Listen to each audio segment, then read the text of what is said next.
તો hello guys, મારા વ્લોગમાં સ્વાગત છે તમારું। આજે ઘરની બહાર આવીને બેઠો છું।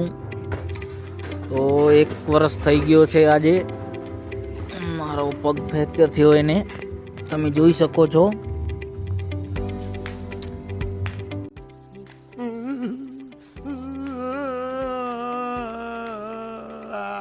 પગમાં કેટલા સળિયા આવેલા છે, રિંગ પણ નાખેલી છે।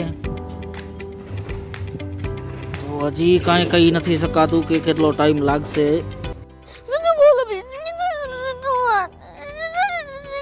પગને બરાબર થવામાં દુઆ કરો કે જલ્દી પગ સાજો થઈ જાય મિત્રો, તો હું હાલી ચાલી શકું। अब अगर तुम लोग नए हो तो सब्सक्राइब करो, वो जो लाल वाला बटन है उसके साथ स्कैम करो या फिर महफिल जमाओ, मुझे नहीं पता, बस क्लिक हो जाना चाहिए। अब मैं भी चाह रहा हूँ मुझे